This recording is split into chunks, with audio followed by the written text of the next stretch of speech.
was May 22nd. It was a Sunday, and I came home, and my daughter basically approached me. She's like, Dad, somebody's kids are missing. I got a phone call from Dave at about 9 o'clock on that Sunday and asked if I'd seen the news and what was going on in Joplin, which I hadn't. And as it turned out, after the tornado, some of my cousins hadn't been heard from. They were out on their way to the high school graduation. About 2 o'clock in the morning, we got a call saying the boys just showed up. They made it home. We rolled in about 3 in the morning, and just took one main street to the, I want to say it was to the west of the city. So we saw a few trees down, some power lines, a couple buildings had collapsed on partial walls.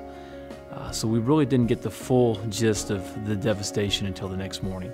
We slept in the Jeep, woke back up about 6 a.m. They assigned us working an intersection at 20th and Connecticut, pretty much right in the middle of the main path of the tornado. We did traffic control for the most part of it. And all of a sudden, you can see to the west a lot of lightning. Lightning was striking pretty close to pretty much everyone that was out in the open.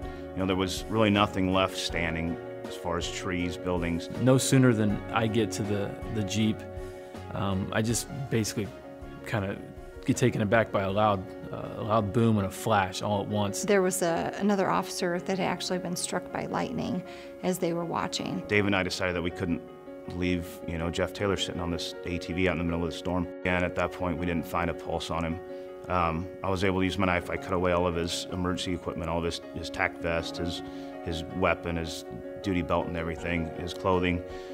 Dave started CPR. We were able to call for a squad. In the midst of all that was going on, what happened is, because there were so many lightning strikes, almost everybody else around had run for cover.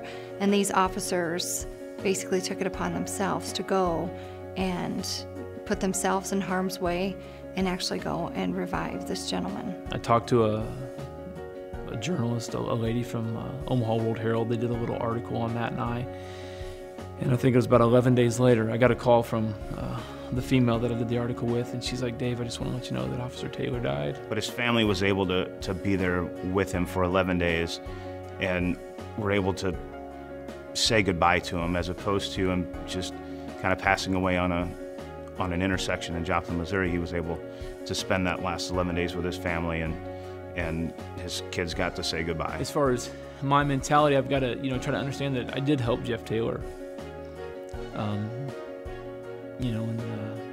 we helped his family with some type of kind of relief, just being able to see him, because otherwise they probably wouldn't have got to see him or talk to him, hold his hand, and just pray that he makes it. I'd like to tell the two officers congratulations. I'm very proud of what you did, and the department as a whole is very proud of what you did, and we want you to enjoy the award, but mainly be proud of what you did, and it really shows what you're made of, and thank you.